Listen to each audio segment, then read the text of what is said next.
दोस्तों, आज की अद्भुत कहानी सुनने के बाद आप अपनी जिंदगी का समय यूं ही गंवाना छोड़ देंगे। जिंदगी के हर एक सेकंड, हर एक मिनट की कीमत क्या होती है, इस विषय पर आज एक प्रसिद्ध भिक्षु की कहानी मैं आपको सुनाऊंगा। तो चलिए उस अप्रतिम कहानी की शुरुआत करते हैं। बहुत समय पहले की बात है। एक नगरी में एक गुरु और एक शिष्य रहा करते थे। वह गुरु और शिष्य एक दिन एक यात्रा के लिए निकलते हैं। वह यात्रा अत्यधिक लंबी थी और जो रास्ता उन्होंने चुना था वह रास्ता अत्यधिक घने जंगलों से होकर गुजरता था। पास ही में एक नदी बह रही थी जिसे पार करने में उन गुरु और शिष्य को थोड़ा वक्त लग जाता है। उन गुरु ने अपने हाथों में एक थैला पकड़ रखा था और वह थैला बहुत ही भारी प्रतीत हो रहा था, जिसमें कुछ ऐसी चीज रखी थी जो अत्यधिक वजनी थी, अर्थात अत्यधिक भारी थी। और उस थैले को उन गुरुवर ने बहुत ही ध्यानपूर्वक पकड़ रखा था। वह गुरु व उस थैले को अपने आप से एक पल के लिए भी दूर नहीं कर रहे थे। ऐसे ही उन गुरुवर ने उस थैले को अपने हाथों में लेकर काफी दूर तक का सफर तय किया। लेकिन उसके बाद उस वजनी चीज के कारण उन गुरुवर के हाथों में दर्द महसूस होने लगा। इसलिए उन्होंने वह थैला अपने कंधों पर टांग लिया और आगे का सफर तय करने लगी। वह जंगल इतना घना और इतना बड़ा था कि उसका दूसरा छोर कहीं से नजर नहीं आ रहा था। वह गुरु और शिष्य दोनों उस जंगल के रास्ते से होकर गुजरते चले जा रहे थे। वहां पर और कोई भी नहीं था। तभी वह गुरु अपने शिष्य से कहते हैं, भंते, तुम्हें डर तो नहीं लग रहा?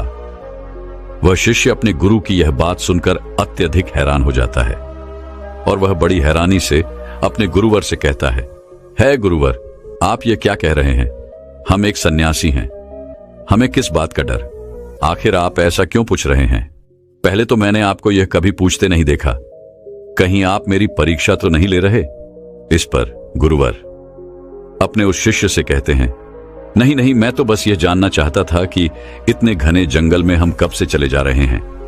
हो सकता है तुम्हारे मन में डर पैदा हो रहा हो, इसलिए मैंने बस तुमसे पूछ लिया। इस पर शिष्य कहता है, गुरुवर, आप ही ने तो सिखाया है यह सब कुछ नश्वर है, तो फिर मुझे किस बात का डर होगा? नहीं, मेरे पास कुछ ऐसा है जिसे खोने का मुझे डर हो, तो फिर भला मैं किस बात से डरूंगा? आपने शिष्य की यह बात सुनकर वह गुरुवर कहते हैं, अच्छा ठीक है, चलो आगे बढ़ते हैं। इतना कहकर वह गुरुवर और वह शिष्य आगे की ओर बढ़ने लगे। देखते ही देखते रात हो चुकी थी। रात में उन्होंने एक जगह पर रुकने का इंतजाम किया। चारों तरफ घना अंधेरा था, चारों तरफ एक सन्नाटा छाया हुआ था। तभी वह गुरुवर अपने उस शिष्य से कहते हैं, भंते, आज रात हम यहीं पर रुक जाते हैं और अगली सुबह हम अपनी यात्रा फिर से प्रारंभ करेंगे। वह शिष्य अपने उन गुरुवर की बात मान लेता है। कुछ देर बाद वो गुरु अपने शिष्य से कहते हैं, भंते, कहीं तुम्हें भय तो नहीं लग रहा?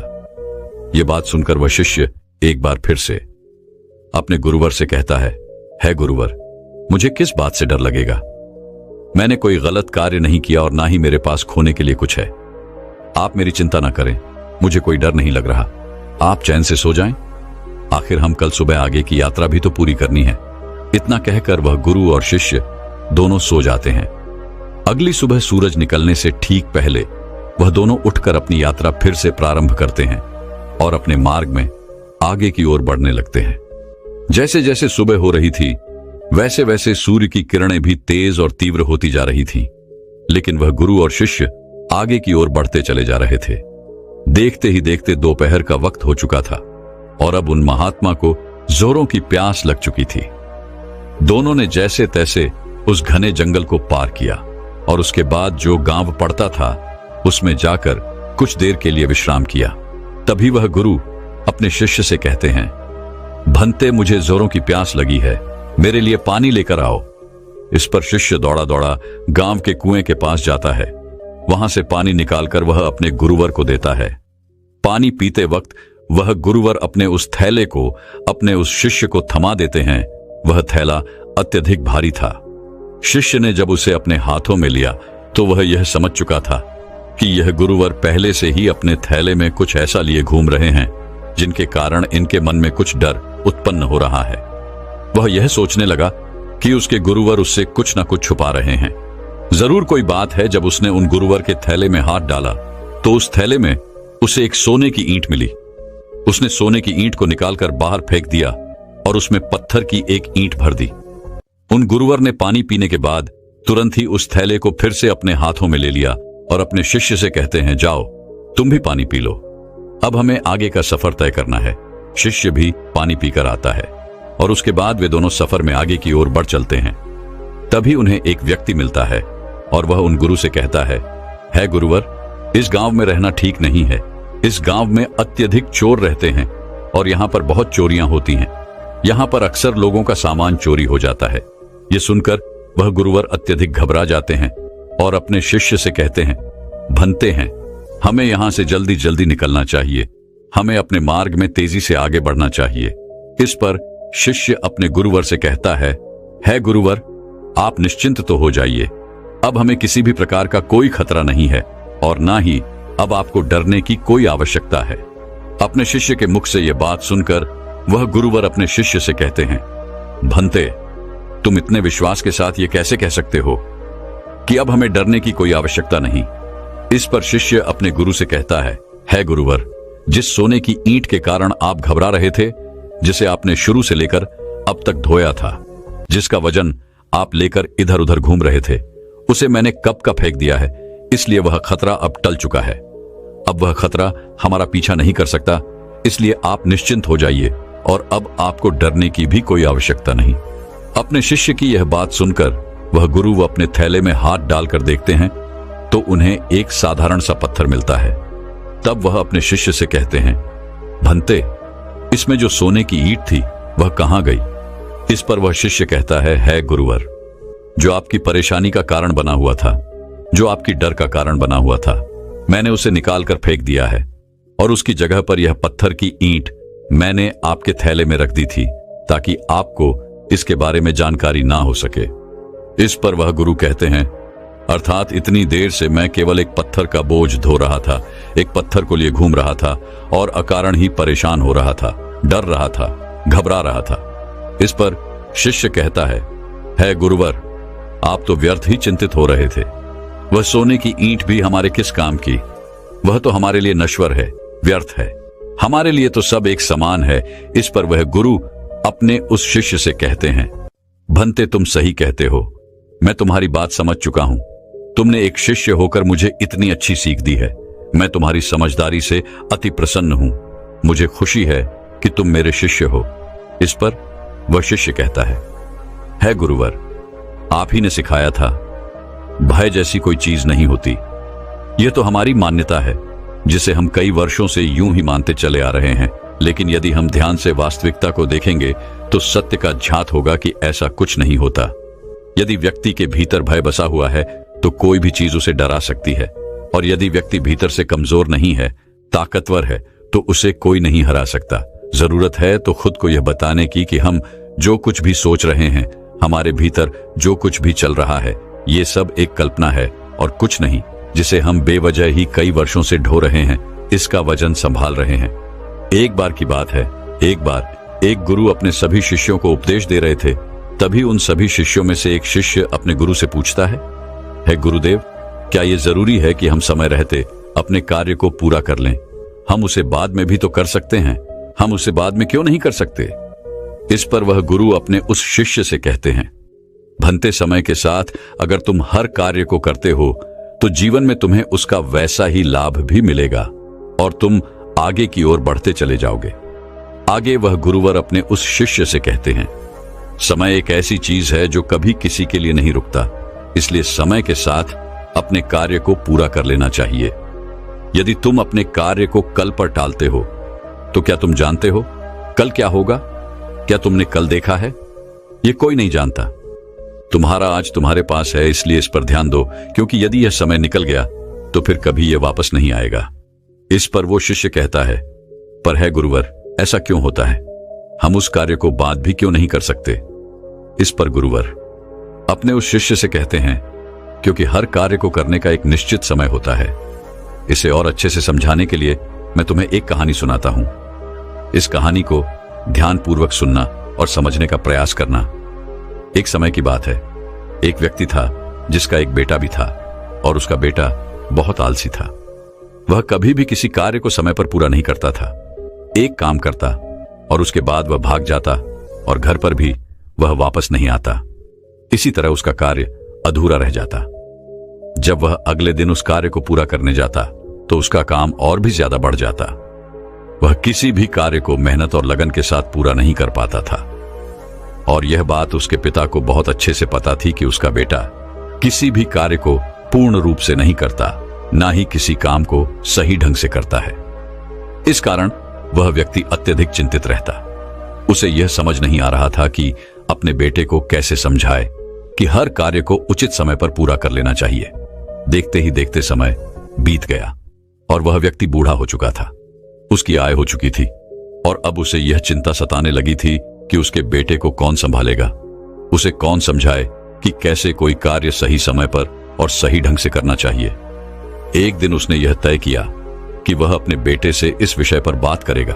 उसी दिन शाम को खाने के वक्त वह व्यक्ति अपने बेटे को अपने पास बुलाता है और उसे समझाते हुए कहता है, बेटा, तुम जानते हो हम सब किसान हैं और किसानी करके ही हमारा पेट भरता है और हमारा जीवन भी इसी से चल रहा है। मैं जब तक स्वस्थ था मैंने पूरी लगन और मेहनत के साथ इस कार्य को पूरा किया है, लेकिन अब मैं बूढ़ा हो चुका हूं, मेरी उम्र हो चुकी है।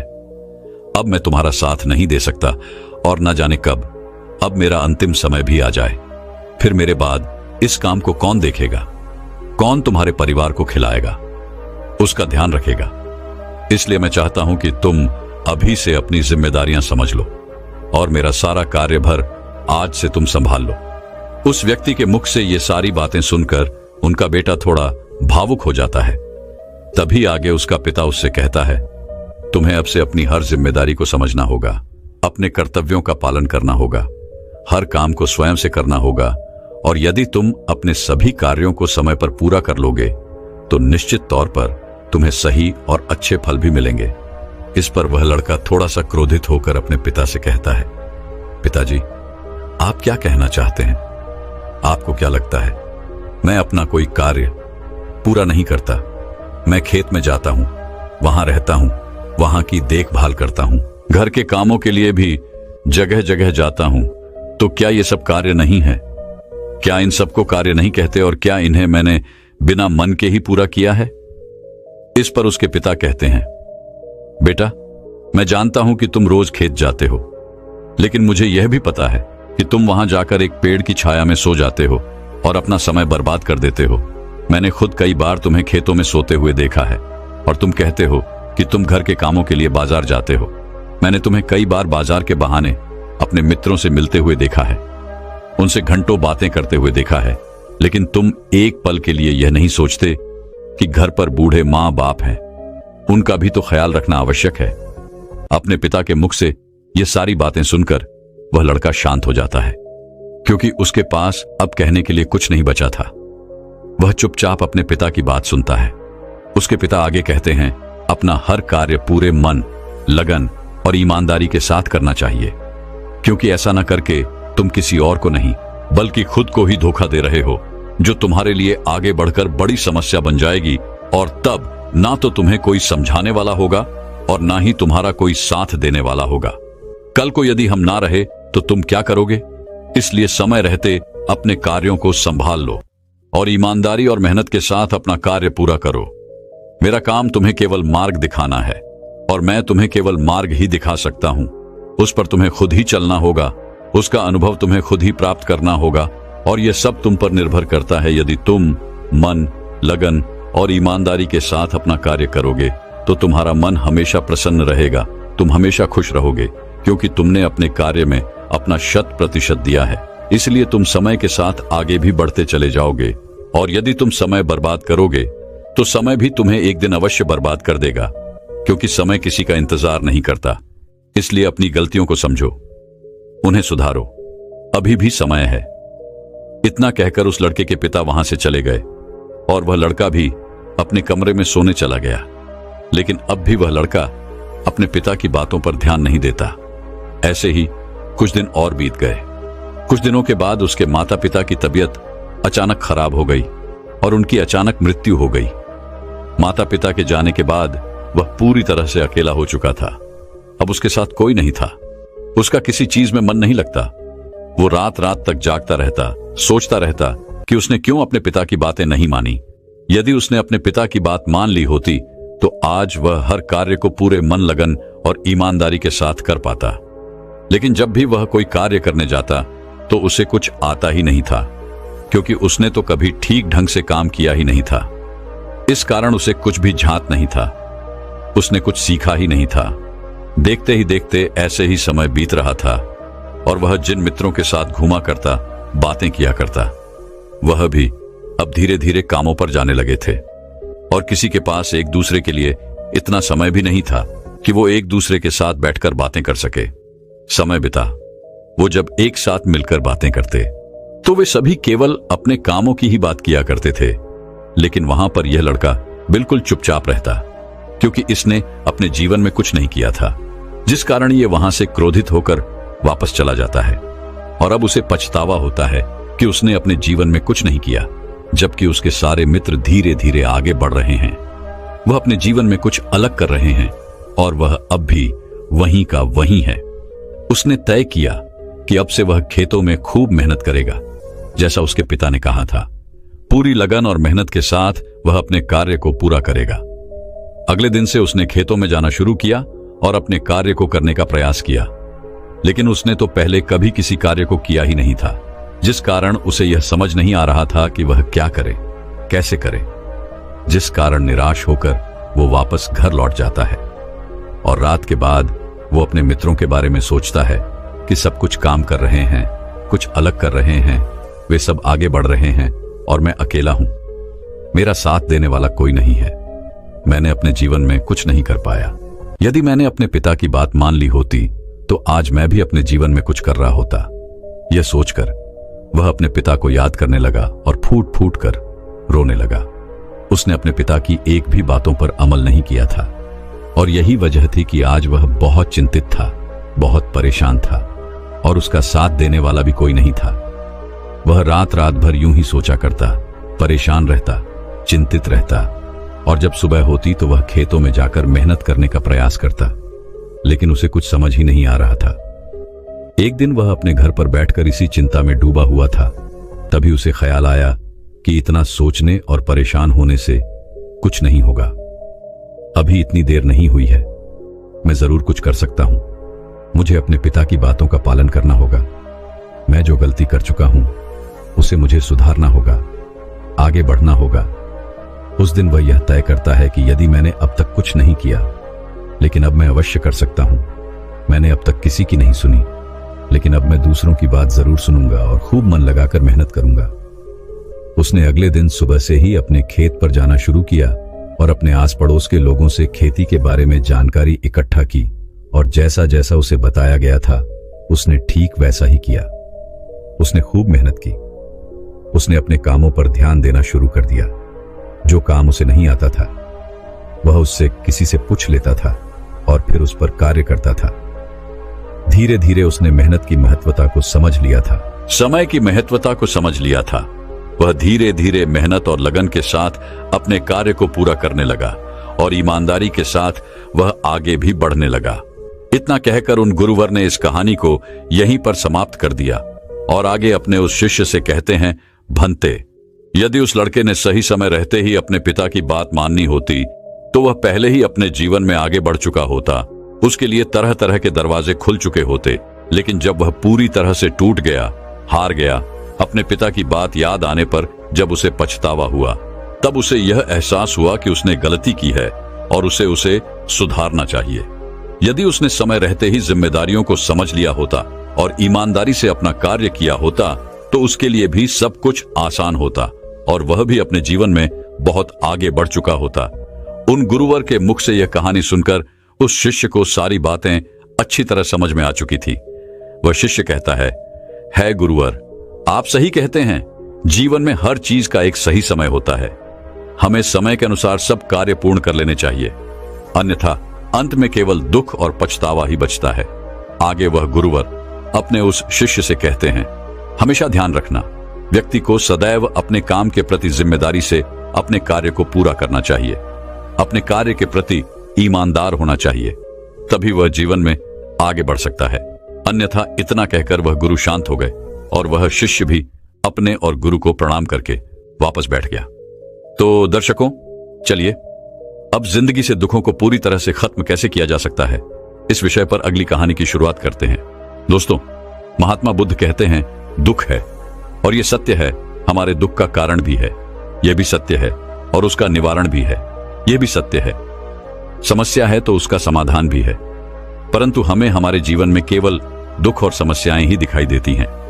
हर तरफ चारों दिशाओं में हमें केवल दुख और परेशानियां ही नजर आती हैं। इसका समाधान तो कहीं नजर ही नहीं आता। हम चाहे कितने भी समस्याओं का समाधान खोजने का प्रयास क्यों न करें, लेकिन हम उसका समाधान निकाल नहीं पाते, और ऐसे ही धीरे धीरे वक्त बीतता जाता है और एक दिन सब कुछ ठीक हो जाता है। परंतु फिर से हमारे जीवन में दुख और समस्याएं आ ही जाती हैं, और एक बार फिर से हमारा ध्यान केवल उन समस्याओं की तरफ होता है। हमारे पास उन समस्याओं का कोई निवारण नहीं होता। परंतु यह बात भी बिल्कुल सत्य है कि निवारण और समाधान दुख और समस्या में ही निहित होते हैं, और जो व्यक्ति निवारण और समाधान को खोज लेते हैं, उन्हें जो संपदा मिलती है वह यूं ही समय को गुजार देने वालों को नहीं मिलती। मैंने अब तक आपसे जो कुछ भी कहा है, हो सकता है कि आपको ये सारी बातें समझ में ना आई हों, लेकिन महात्मा बुद्ध ने आखिर ऐसा क्यों कहा कि सभी समस्याओं का समाधान उसी समस्या में होता है। चलिए इसे एक कहानी के माध्यम से समझते हैं। बहुत समय पहले की बात है। एक राज्य का राजा बहुत चिंतित था, क्योंकि उसकी पत्नी का जन्मदिन नजदीक आ रहा था। यूं तो कहने को वह राजा था, लेकिन फिर भी उनके वैवाहिक जीवन में हजारों प्रकार की समस्याएं थी। परंतु वह राजा जन्मदिन पर अपनी पत्नी को एक ऐसा उपहार देना चाहता था कि जिससे उनके जीवन में जो दुख है वह कम से कम उस दिन के लिए दूर चला जाए। वह अपनी पत्नी को खुश करना चाहता था, किंतु आपने देखा होगा कि यह कहानी बहुत ही मुश्किल है, क्योंकि हम आज तक किसी को खुश नहीं कर पाए। हम चाहे लाख कोशिशें क्यों न कर लें, लेकिन हम कभी किसी को खुश नहीं कर पाते, क्योंकि यह खुशी हमारे पास नहीं है और ना ही सामने वाले के पास है। जो हमारे पास है ही नहीं, वह हम किसी और को कैसे दे सकते हैं। अर्थात अगर आपको किसी दूसरे को खुशी देनी है तो सबसे पहले आपको खुश होना होगा, आपको खुश महसूस करना होगा, अर्थात वो खुशी आपके पास होनी चाहिए, तभी तो आप किसी और को खुश रख सकते हैं। एक दिन राजा ने सभी दरबारियों को दरबार में उपस्थित होने का आदेश दिया, और साथ ही सभी मंत्रीगण भी वहां पर उपस्थित थे। तभी राजा ने सभी से सुझाव मांगा, क्या आखिर वह किस प्रकार अपनी पत्नी को जन्मदिन पर खुश कर सकता है। आखिर कैसा उपहार दे जिस कारण राजा की पत्नी खुश हो सके। वहां पर उपस्थित सभी लोग अपने मन की बातें राजा से बताते हैं, परंतु राजा को वहां पर उपस्थित किसी भी व्यक्ति का कोई सुझाव पसंद ही नहीं आया। एक दिन संध्या के वक्त राजा अपने रथ से कहीं जा रहा था। तभी रास्ते में उसने एक बहुत ही सुंदर मूर्ति देखी। वह मूर्ति बहुत ही सुंदर और आकर्षक थी। उसे देखकर ऐसा प्रतीत होता था मानो उस मूर्ति में जान हो। उस मूर्ति को देखकर राजा बहुत प्रसन्न हुआ और वह तुरंत ही मूर्तिकार के पास पहुंचा, और राजा उस मूर्तिकार से कहता है, तुम तो बहुत बड़े कलाकार हो, तुम्हारी मूर्तियों में जान नजर आती है। ऐसा प्रतीत होता है कि तुम्हारी मूर्तियां जीवित हैं। हम तुम्हारी इन मूर्तियों को देखकर बहुत प्रसन्न हैं। हम चाहते हैं कि तुम्हारी सारी मूर्तियां हमारे दरबार में शामिल हों। यह सुनकर वह मूर्तिकार बहुत प्रसन्न हुआ, जैसे उसे कोई खजाना मिल गया हो। लेकिन तभी राजा ने उस मूर्तिकार से एक और बात कही, देखो, मैं चाहता हूं कि तुम मेरे दरबार में शामिल हो जाओ, किंतु उससे पहले तुम्हें हमारे लिए हमारी रानी की एक ऐसी मूर्ति बनानी होगी जिसे देखकर वह खुश हो जाए और अपने सारे दुख दर्द भूल जाए, और यदि तुम ऐसा ना कर सके तो मैं तुम्हारा सर धड़ से अलग कर दूंगा। राजा के मुख से यह सुनकर वह मूर्तिकार घबरा गया, उसके पसीने छूट गए। वह राजा को मना भी कैसे करे, इसलिए उसने न चाहते हुए भी राजा को स्वीकृति दी थी। राजा उस मूर्तिकार की बात सुनकर बहुत प्रसन्न हुआ और वापस लौट गया। लेकिन उधर दूसरी तरफ जो मूर्तिकार अब तक बहुत प्रसन्न था, जो अपने मन से मूर्तियां बनाया करता था, जो हमेशा खुश रहता था, अब वह दुखी हो गया था। वह गहरे दुख में चला गया था। वह डर के कारण रानी की मूर्तियां बनाना शुरू करता है, परंतु जो भी मूर्ति वह बनाता था, उस मूर्ति को देखकर ऐसा प्रतीत होता था मानो वह मूर्ति बहुत दुखी है, उसे किसी प्रकार का कोई दुख है। एक के बाद एक उसने कई सारी मूर्तियां बना डाली, परंतु कोई भी मूर्ति ऐसी नहीं थी जिसे देखकर कोई भी खुश हो सके, जिसे देखकर यह प्रतीत हो कि मानो उस मूर्ति में जान है और वह मूर्ति देखकर कोई भी अपना दुख भूल जाए।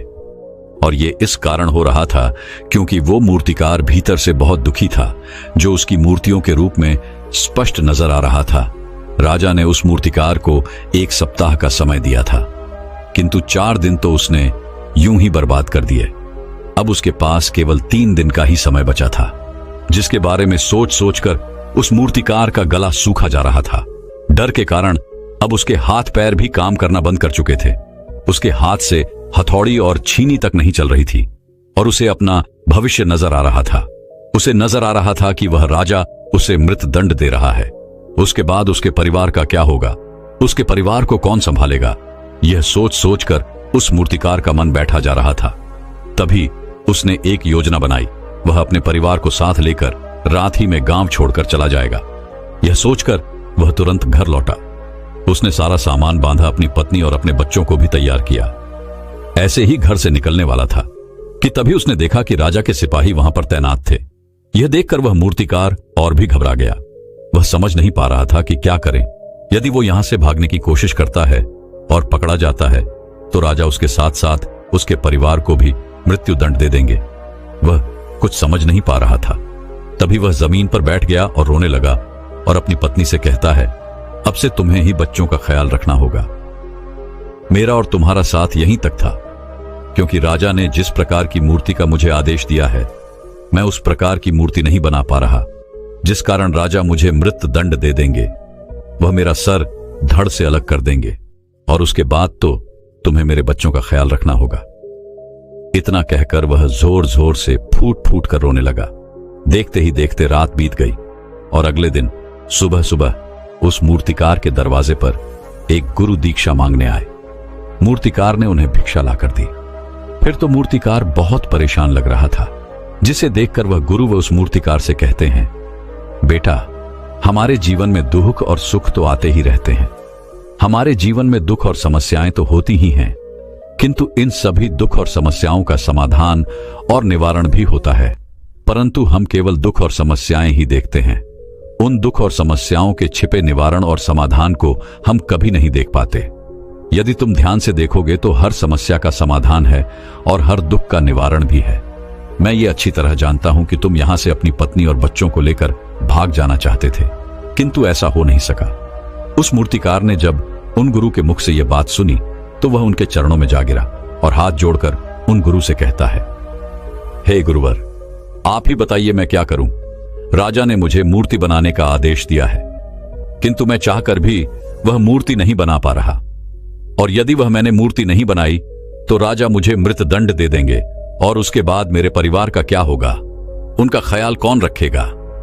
तभी वह गुरु उस मूर्तिकार से कहते हैं, बेटा, आंख बंद कर लेने से कुछ नहीं होने वाला, क्योंकि दुख और समस्याएं तो वहीं की वहीं खड़ी रहती हैं।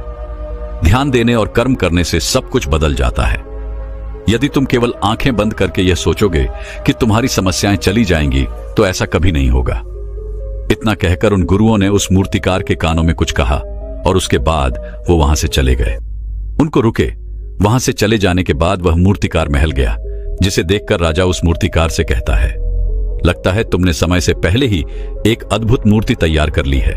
बताओ वह मूर्ति कहां है, मैं भी उसे देखना चाहता हूं। इस पर वह मूर्तिकार जवाब देते हुए कहता है, महाराज, अभी तक मैंने मूर्ति तैयार नहीं की है, परंतु आपके दिए हुए समय पर मैं अवश्य ही वह अद्भुत मूर्ति तैयार कर लूंगा। लेकिन उससे पहले मेरा एक बार महारानी से मिलना बहुत आवश्यक है, अन्यथा वह अद्भुत मूर्ति तैयार नहीं हो पाएगी और फिर आप चाहें तो मुझे मृत्यु दंड दे सकते हैं।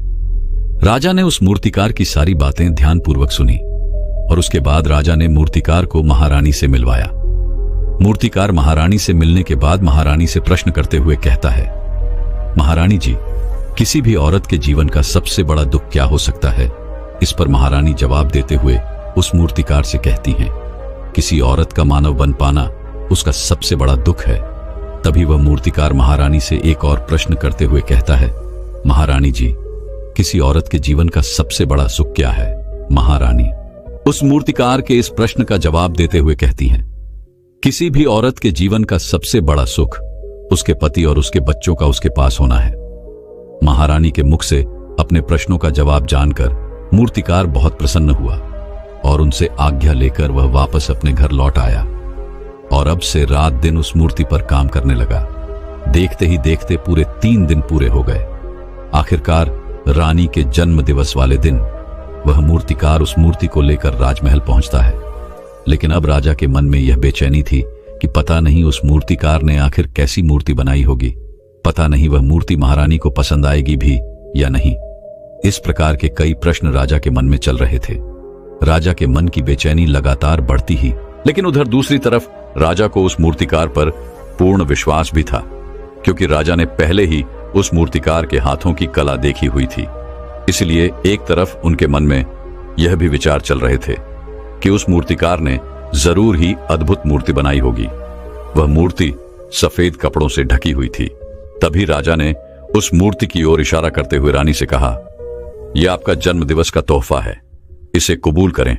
उसके बाद रानी ने अपने हाथों से उस मूर्ति से वह कपड़ा हटाया और इस मूर्ति को देखते ही रानी की आंखों से आंसू बहने लगे और यह देखकर राजा को ऐसा प्रतीत हुआ कि मानो महारानी को यह मूर्ति पसंद नहीं है।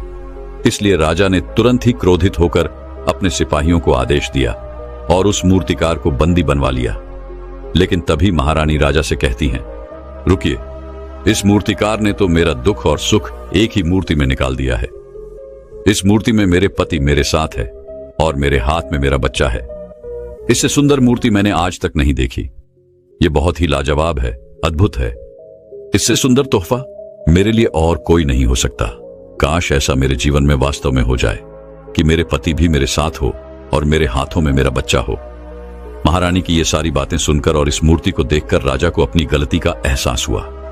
राजा अपनी प्रजा और अपने साम्राज्य के देखरेख में इतना व्यस्त रहता था कि वह कभी अपनी पत्नी को समय नहीं दे पाता था, जिस कारण राजा की आंखों से आंसू बहने लगे और दरबार में उपस्थित सभी लोग वह मूर्ति देखकर हैरान थे।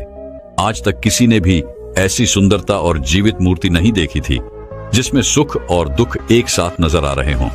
उसके बाद उस राजा ने उस मूर्तिकार को रिहा करवाया और उसे ढेरों इनाम दिए और अपने राज दरबार में जगह भी थी। किंतु उस मूर्तिकार ने इनाम स्वीकार कर लिया, परंतु राज दरबार में उसने जगह नहीं ली और हाथ जोड़कर राजा से कहता है, हे महाराज, मेरी आपसे एक विनती है। आपने मुझे चेतावनी दी थी, यदि मैं ये मूर्ति नहीं बना सका तो आप मुझे मृत्युदंड दे देंगे। किंतु मैं आपसे बस इतना ही कहना चाहता हूं कि हम में से चाहे कोई भी प्राणी क्यों ना हो, सभी के प्राण उतने ही कीमती हैं जितना कि आपका या महारानी के है। इसलिए किसी को भी बिना दोष के दंड नहीं देना चाहिए। मेरी पत्नी ने मुझसे कहा था कि राजा की दोस्ती और दुश्मनी दोनों ही अच्छी नहीं है, इसलिए मुझे आपके राज्य दरबार में कोई स्थान नहीं चाहिए। मैं अपनी छोटी सी दुनिया में बहुत खुश हूं। मैं अपने छोटे से परिवार के साथ बहुत खुश हूं। मैं आज तक जो करता आया हूं, मुझे वह पसंद है और मैं अपने पूरे जीवन काल वही करना चाहता हूं। मैं जैसा हूं, जिस हाल में हूं, मुझे बहुत प्रसन्नता है कि मैं आज इतना खुशहाल इंसान हूं। अब मुझे आज्ञा दीजिए। इतना कहकर वह मूर्तिकार वहां से चला गया। दोस्तों, इसी प्रकार हमारे जीवन में भी बहुत बड़े बड़े संकट और दुख आते जाते हैं, किंतु वास्तव में तो ये दुख और संकट हमें कुछ सिखाने के लिए आते हैं। किंतु हम तो केवल उन दुख और समस्याओं को ही देखते रह जाते हैं। हम उनका निवारण खोजने का तनिक भी प्रयास नहीं करते और जब हम दुख के समय क्रोध करते हैं तो हम वास्तविकता में अपना ही नुकसान कर लेते हैं। जो व्यक्ति समझदार होते हैं वह अपनी दुख और परेशानियों से ये सबक सीख ही लेते हैं कि उन्हें विषम परिस्थितियों में शांत रहकर उन दुखों का निवारण करना चाहिए, उन समस्याओं का समाधान करना चाहिए। किंतु हम में से अधिकांश लोग यह नहीं सीख पाते और वह लोग दुख और परेशानियों के समय पर क्रोधित हो ही जाते हैं। वह इस बात को अच्छी तरह जानते हैं क्या हमें दुख और समस्या के समय पर शांत रहना चाहिए और उसका समाधान खोजने का प्रयास करना चाहिए, किंतु हम बार बार वही गलती दोहराते रहते हैं। जब भी हमारे सामने कोई विषम परिस्थिति उत्पन्न होती है तो हम बार बार क्रोधित हो जाते हैं और क्रोध में आकर हम अपना ही नुकसान कर लेते हैं, क्योंकि क्रोध में हम कभी भी कोई चीज सीख नहीं सकते। क्रोध में हमारा मस्तिष्क काम करना बंद कर देता है और उसे केवल वह परिस्थिति नजर आती है, वह समय नजर आता है जो उसके खिलाफ है और जो जीवन के दुखों से, इन समस्याओं से कुछ सीख नहीं पाता। ऐसा व्यक्ति पूर्ण रूप से एक दलदल में फंसे हुए इंसान की तरह है जो परिस्थितियों के दलदल में कुछ इस प्रकार फंस चुका है कि वह वहां से निकल नहीं सकता, फिर वह चाहे कितना भी हाथ पैर क्यों ना मार ले, और वह जितना हाथ पैर मारेगा वह उतना ही उस दलदल में फंसता चला जाएगा। जबकि आपको हाथ पैर ना मार के बल्कि शांत रहकर अपने मस्तिष्क का प्रयोग करना चाहिए और यह सोचना चाहिए कि इस दुख, इस समस्या और इस विषम परिस्थिति का समाधान क्या हो सकता है। किंतु आप तो अपने आप को पहले से ही दलदल में डाल चुके हैं और ऐसी स्थिति में आप बाहर निकलने के बारे में ना सोचकर लगातार और हाथ पैर मारकर आप अपने आप को उस दलदल में और भी नीचे डुबाते जा रहे हैं। तो ऐसी परिस्थिति में आप भला उस समस्या, उस परिस्थिति का सामना कैसे करेंगे, वहां से बाहर कैसे निकलेंगे? और वहीं पर जो व्यक्ति थोड़ा भी जागृत है, जो दुख और समस्याओं का निवारण और समाधान खोजने में वास्तव में अपना समय लगाते हैं, वो ये जानते हैं कि निवारण और समाधान एक हीरे की तरह है। वह हीरे की खान की तरह है। जिस प्रकार एक हीरे को ढूंढा जाता है, फिर उसे तराशा जाता है, जिसके बाद उस हीरे की कीमत बहुमूल्य हो जाती है, ठीक वैसे ही दुख और समस्या में समाधान और निवारण खोजने की आवश्यकता होती है और वह हमें खोजना भी चाहिए। और जब ये आपको मिल जाते हैं, तब आपको एक ऐसी संपदा मिलती है, एक ऐसी समझ, एक ऐसा विश्वास, एक ऐसी शक्ति मिलती है कि उसके बाद आपके सामने जब भी कोई समस्या या कोई परेशानी आती है तो आप अकेले नहीं होते, बल्कि आप ये समझ जाते हैं कि वो विषम परिस्थिति आपको कुछ सिखाने आई है और आप उसका डटकर सामना करते हैं। उससे वो सारी चीजें सीखते हैं जो वो आपको सिखाना चाहती है और उसके बाद आप और भी मजबूत होते चले जाते हैं। आपका विश्वास और भी बढ़ता चला जाता है, आप और भी शक्तिवान और बलवान होते चले जाते हैं। इसीलिए महात्मा बुद्ध कहते हैं कि यदि दुख है तो उसका निवारण भी है, यदि समस्या है तो उसका समाधान भी है। इसलिए केवल दुख में उलझे मत रहिए, बल्कि उस दुख का निवारण कीजिए और यही आपको करना चाहिए। केवल हाथ पर हाथ धरे बैठे रहने से या फिर यूं ही समय को गंवाने से आपको कभी भी उसका निवारण नहीं मिलेगा, बल्कि जितना आप उस दुख और समस्या से अपनी जान छुड़ाकर भागने की कोशिश करेंगे, वह उतने ही तीव्रता से आपके पीछे भागेगी और जैसे जैसे समय बीतता जाएगा वह दुख और समस्या और भी विकराल रूप ले लेगी और तब उसका सामना करना और भी मुश्किल हो जाएगा। इसलिए यदि कोई दुख और समस्या अभी आपके सामने है तो उससे लड़िए, डटकर सामना कीजिए, उससे सीखिए और निवारण कीजिए। दोस्तों, मैं उम्मीद करता हूं कि यह कहानी सुनने से आपके जीवन में अच्छे बदलाव आए होंगे। आपको इस वीडियो से क्या सीखने मिला ये कमेंट करके जरूर बताएं और अपने परिवार, दोस्तों या आपके करीबी इंसान के साथ ये कहानी शेयर करके उन्हें भी इस ज्ञान से परिचित करवाएं। बाकी अगर आपको यह वीडियो दिल से अच्छी लगी हो तभी इस वीडियो को लाइक कर देना और आपने अब तक इस चैनल को सब्सक्राइब न किया हो तो चैनल को सब्सक्राइब भी जरूर कर देना। आपका हर दिन शुभ हो और खुशियों से आपका जीवन भरा रहे। धन्यवाद। नमो बुद्धाय।